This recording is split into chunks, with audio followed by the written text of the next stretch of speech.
Hi guys, Assalamualaikum, নমস্কাৰ। মই Assamese blogger মনিয়ে পুনৰ আপোনালোকক এটা নতুন ভিডিঅ'লৈ স্বাগতম জনাইছোঁ। আশা কৰিছোঁ আপোনালোক সকলোৱে মোৰ ভিডিঅ'টো চাই ভাল পাব। এতিয়া সময় হৈছে দুপৰীয়া 12টা। আমি ব্ৰেকফাষ্ট কৰিলোঁ আৰু কাপোৰ অলপ আছিলে কাপোৰো ধুলোঁ আৰু বেড কভাৰবিলাক ধুই দিলোঁ। মই বিচনা পৰাই নাই এতিয়ালৈকে। প্ৰথমে কাপোৰখিনিয়ে ধুই ল'লোঁ কাৰণ আজিকালি বতৰো একো ঠিক নাই, সেইটো কাৰণে কাপোৰখিনি ধুই মেলি ল'লোঁ। তাৰোপৰি কাৰেণ্টৰো খেলি মেলি, সেইটো কাৰণে কাপোৰখিনি ধুলোঁ আৰু এতিয়া মই বিচনা পাৰিমহে, আপোনালোকক দেখাম বাৰু আৰু দিনটো কি কি কৰোঁ আপোনালোকৰ লগত শ্বেয়াৰ কৰিম। আৰু মই আজি কেক বনাম। যোৱাকালি বনাইছিলোঁ কাটা নিমকি আৰু তাৰ আগদিনাখন বনাইছিলোঁ লাড়ু।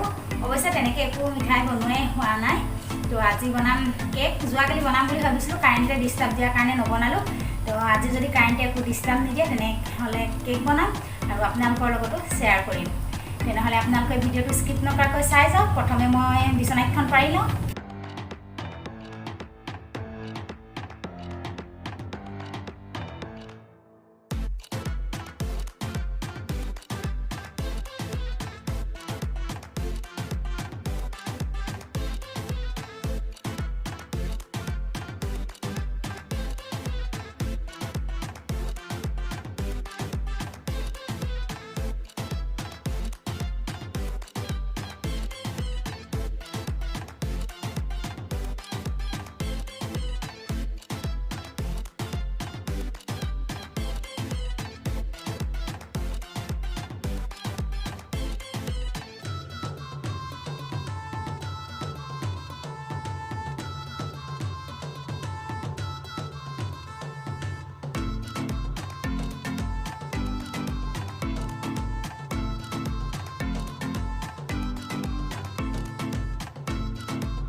দেখিছে কাৰেণ্টটো আহিলে, কিন্তু মই কেকৰ ৰেচিপি আপোনালোকক দিব নহ'ল, কিয়নো মই কেক ফিটিবলৈ নহ'ল। কাৰেণ্টটো অহা যোৱা কৰি আছে, মই বেলেগ কাম কৰিলোঁ, সেইকাৰণে বেটীহঁতে কেকটো ফিটি দিলে আৰু মই মাইক্ৰ'ভেনত এয়া দি দিছোঁ। দেখিছে এয়া দেখিছে মই বনাইছিলোঁ যোৱাকালি কাটা নিমকি আৰু কাটা নিমকি দেখিছে ক'লা জিৰা, এয়া ক'লা জিৰা দিছিলোঁ আৰু ৰিফাইন অলপ দি প্ৰথমে অলপ খচি লওঁ, যাতে ৰিফাইনত এনেকৈ খচি থকাৰ পাছত হাতত যাতে লাড়ুটো এনেকৈ বনাই দিলে, হাতত মঠি দিলে যদি হাতত লাড়ুটো বান্ধ খাই যায়, তেতিয়াই মই ঠাণ্ডা পানী দি বা কুহুমীয়া গৰম পানী দি মই খচি লওঁ। আৰু এয়া দেখিছে মই খচি লৈছোঁ আৰু মই বেলি দিছোঁ। বেটীহঁতে কাটিব, এয়া দেখিছে চুহেবোৰ আছে আৰু মই একেলগে কেইবাটাও বেলি লওঁ, তেতিয়া সোনকাল হয়। মই বেলি দিম আৰু বেটীহঁতে কাটিব। এয়া দেখিছে তেতিয়া মানে অলপ সোনকাল হয়। বেটীহঁতে বেলা নাই, মই বেলি দিছোঁ, সিহঁতে কাটিব আৰু তাৰপাছত ভাজিম। অৱশ্যে এইটো ভিডিঅ' অৱশ্যে যোৱাকালিৰ ভিডিঅ' হয়।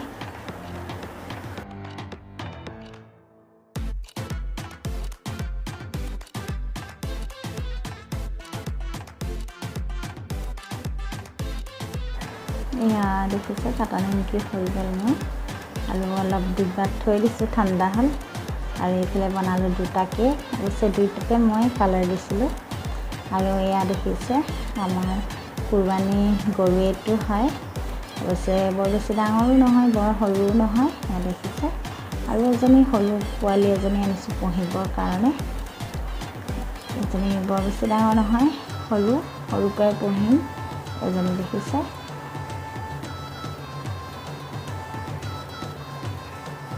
কেনেকুৱা লাগিছে আপোনালোকৰ আমাৰ গৰুকেইটা, কমেণ্ট কৰি জনাব।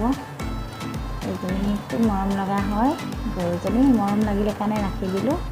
মানুহজনে বিকিব আনিছিলে, দেখি খুব মৰম লাগিলে সেইকাৰণে ৰাখিলোঁ। এয়া দেখিছে দুপৰীয়া ভাত পানী খাই গা পা ধুই এয়া মই এতিয়া চৰবত বনাব লৈছোঁ।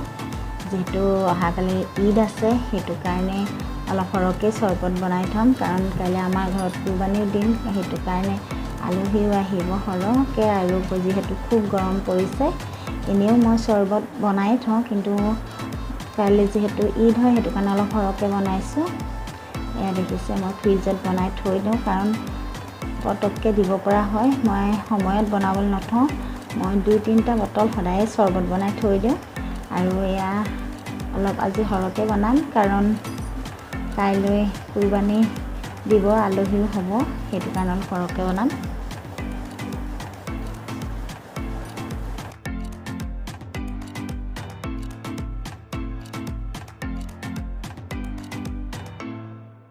অহাকালি ঈদ হয়, মই সকলোলৈকে ঈদৰ শুভেচ্ছা জ্ঞাপন কৰিলোঁ।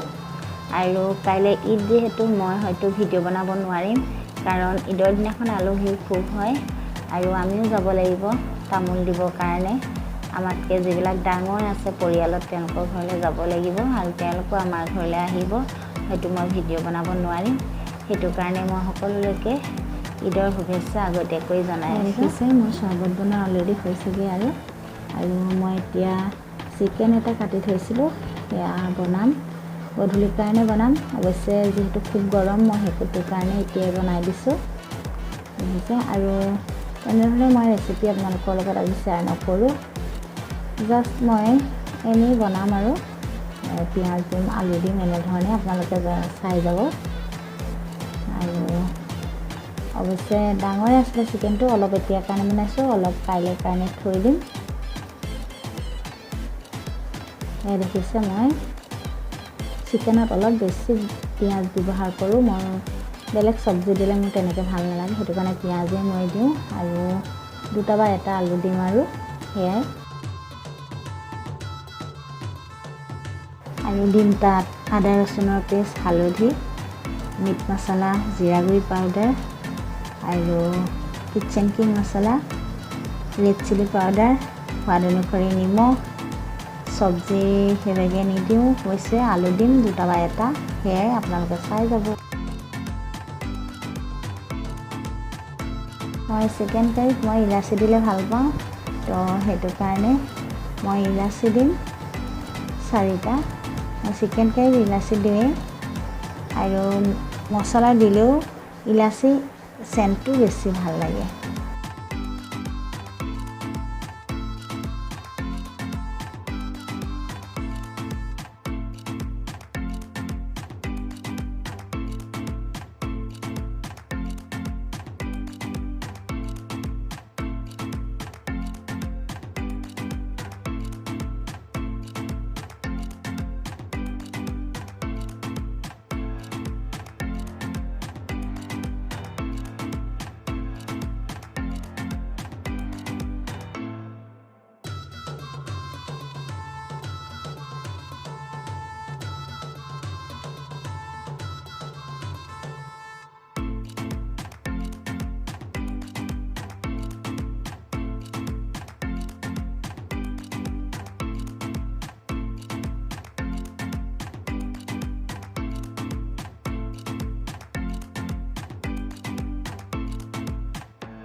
এয়া দেখিছে চিকেন কাৰী অলৰেডি তৈয়াৰ হৈ গ'ল।